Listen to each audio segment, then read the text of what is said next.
Wysteria, energy, twister.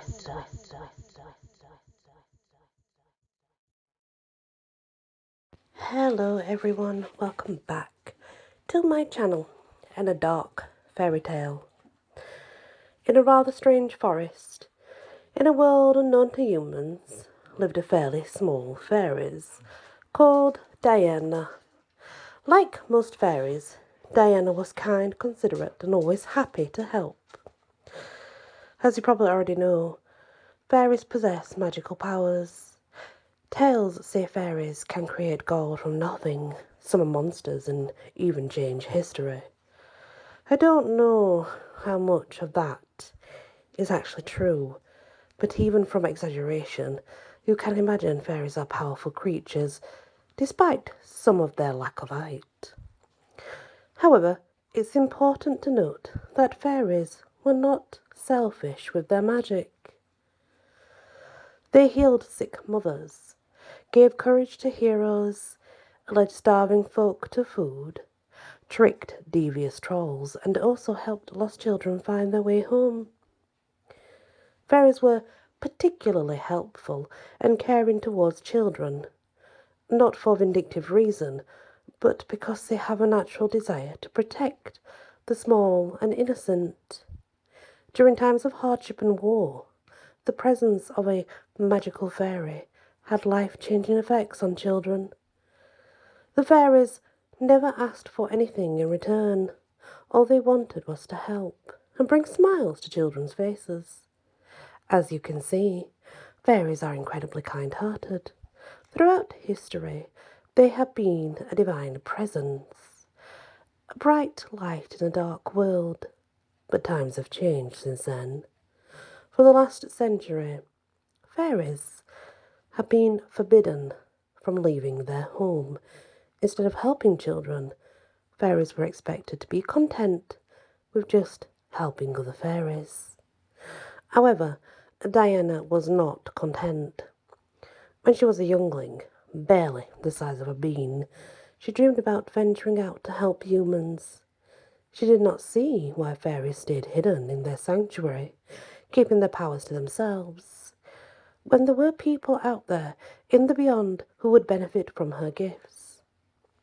Every day after she completed her task, Diana would fly up the tallest tree, sit on the tallest branch, where she could gaze out into the distance. She would imagine what it'd be like to fly out and assist needy folk. In the past, as soon as a fairy's wings were strong enough, they were expected to leave their home and travel the world. Diana's precious wings flickered with excitement at the thought of leaving, but she knew it was not possible. Fairies are not allowed to leave. At sunset, Diana began the flight to her family's house. On the way, she came across Mother Fairy, who was the wisest and strongest and perhaps the plumpest of all fairies. "Diana, why do you look so glum?" Mother Fairy asked. "For a long time now, I've seen you plagued by unhappiness. Tell me what troubles you so I can help." "Dear Mother," Diana sighed, "I yearn to go out into the human world. My ancestor brought happiness to children and made their greatest wishes come true. I want to do the same. I want to help." Mother Fairy took Diana's hand. It's Diana's, but, Sympathy glittered in her eyes as she said, "I understand the unrest you feel. It's in our nature to act as guardians to those who need, but it's not safe to leave." "Why isn't it safe?" "I know I'm forbidden to leave, but I've never been told the reason why. Please tell me now, Mother." A spell of sadness overcame Mother Fairy, and she decided to share the truth with Diana. She hoped the truth would expel the young fairy's desire for the outside world. Mother Fairy floated around Diana as she told her tale. The world changed and it became a dangerous, dangerous place for fairies.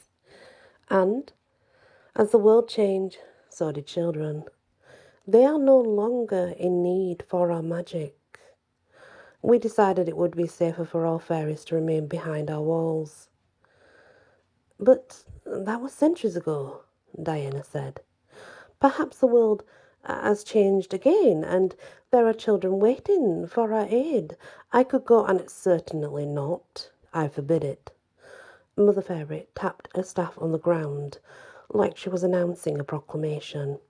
I won't risk the life of a fairy just so you can go quench your curiosity. Diana held back her tears. Mother Fairy held an arm around her. I understand. I was like you once. I wondered and yearned for the world outside, but you must accept the truth. The world has changed, and we have to change too. Use your wonderful wings and your marvellous magic for the good of our kind. Your desires will ease away soon, I promise.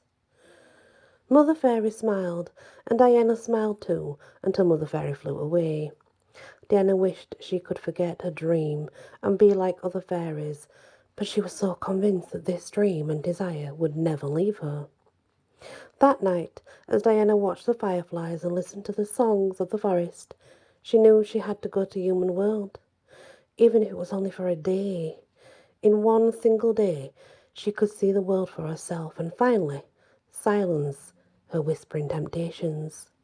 If she were able to help one child, she knew that one good deed would make her content forever. So that's exactly what Diana did. Before the sun rose, she flew through the land of fairies and made it to the border. She didn't even glance back to say farewell. Diana knew she would be back before anyone noticed she was gone. Spreading her wings, she soared over the walls and through the veil. Within an instant, she felt the fresh wind breathe upon her face, and she flew into a bright blue sky. She did not dare blink. She did not want to miss a thing. Tears streamed down her cheeks as she gazed at the green fields, the trees, the rivers, the paths, and the houses. She had seen old drawings by fairies, depicting what the human world looked like, but those drawings now looked amateur in comparison to the grand world she saw around her.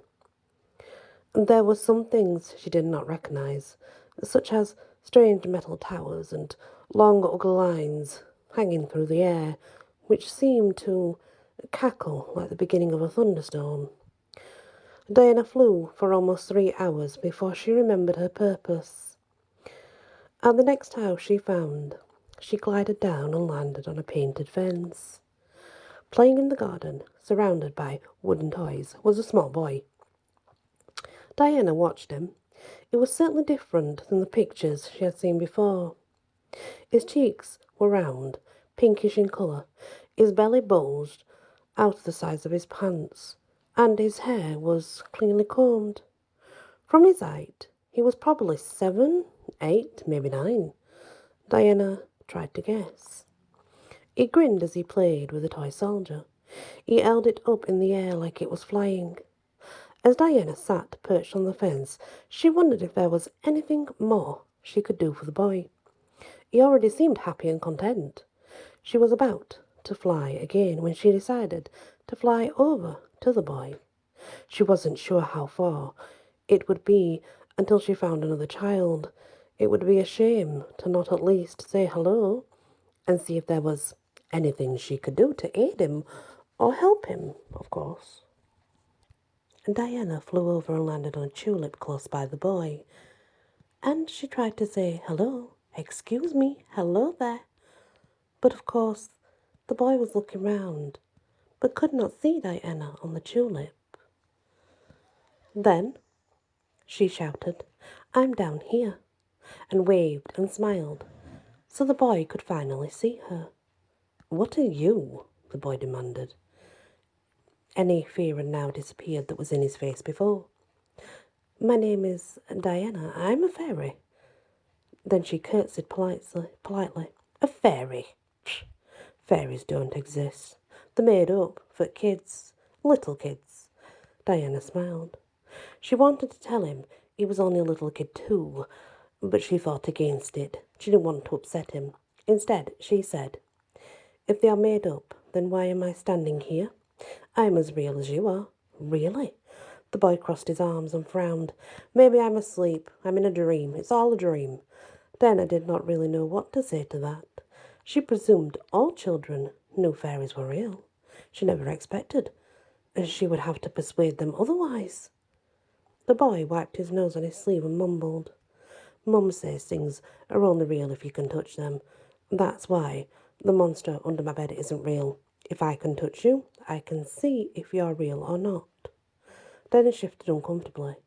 The boy was much bigger than her, and she didn't like the idea of being poked or prodded. But if it persuaded the boy she was real, it'd only be temporary discomfort. Very well. Diana nodded. So the fairy reached out her hand, and the boy stared at her for a moment. Then lifted his arm and pressed the tip of his chubby finger against her hand. Diana smiled as the boy's eyes widened, and so did his smile. His face was alight with amazement. "You really are real?" "Yes," Diana laughed. "I really am."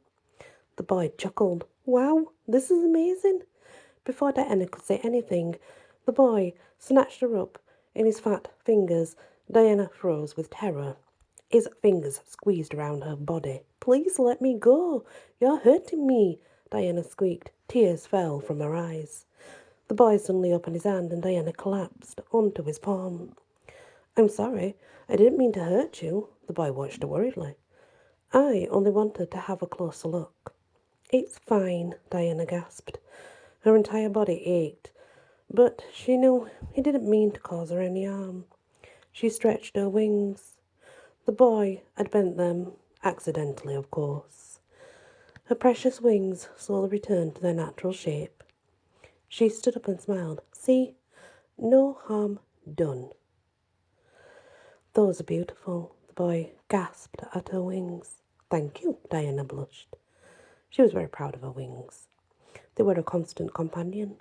A fairy's wings made it possible to soar through the sky and venture to different worlds, like a bird. A fairy's life depended on their wings. Without wings, a fairy would just be a tiny speck in a vast, dangerous world. "Can I touch them?" the boy asked. And before Diana could even respond, he reached for her wings. Diana leaped out of the way and pressed her wings against her back. "No," Diana said firmly. "You cannot touch my wings. They're fragile and precious to me. A fairy only ever has one pair of wings. If I lose them, even my magic cannot bring them back." "Okay, fine," the boy sulked, while he pulled his hand away. His eyes remained fixed on Diana's wings. She tried to ignore it. "Remember, he's just a child," she said to himself, standing on his palm. Diana looked up at the little boy and said, "I've travelled many miles with single hope to make a single child's wish come true. Is there anything I can do for you?" "You can make any of my wishes come true?" the boy asked. "Yes, indeed," Diana nodded. "If you are hungry, I can summon food. If you want to be smarter, I can improve your intelligence. Anything you wish. Anything." Diana nodded. So the boy pressed his lips together. "If I wanted to have your wings, could I wish for them?" Diana flinched. She took a step back on the boy's hand. "Well, no. They are my wings. I need them to go home. But you said I could wish for anything. Anything I wanted." The boy glared at her. "You cannot wish for anything else, surely," Diana said nervously. "Look, I can bring you the bestest cake you've ever eaten. I can give you the bestest clothes, or perhaps I can—" "I don't want any of that. I want your wings." "No." Diana was surprised by the anger in the tone. And this was how it wasn't how it was all supposed to play out. "I've already told you, you can't have them." Before Diana could react, the boy grabbed her wings and hauled her body up into the air. Her wings flapped and struggled like a fly caught in a web. "I said I want your wings," the boy yelled, as he tore Diana's wings off her back.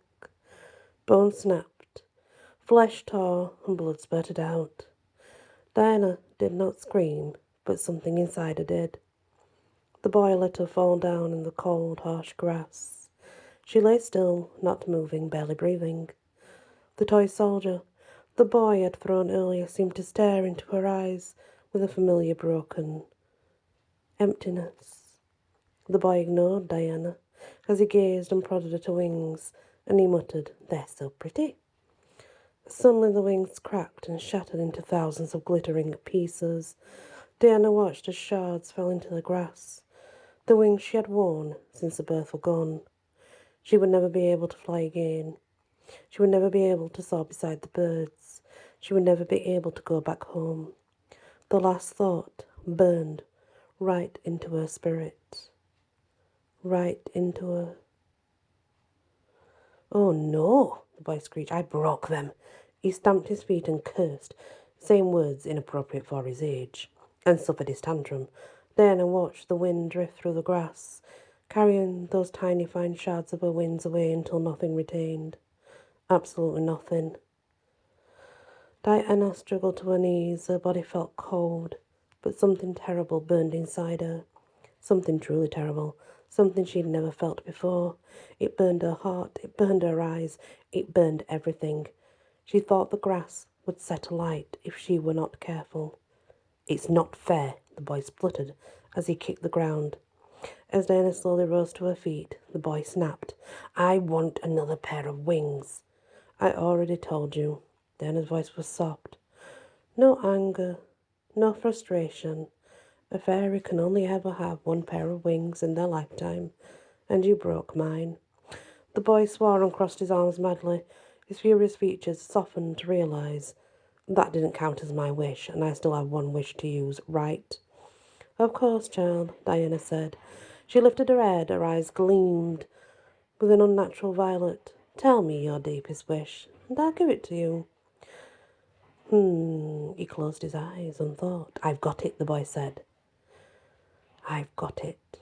I have to sleep with Mum and Dad because I'm so scared. I want to wish my fear away."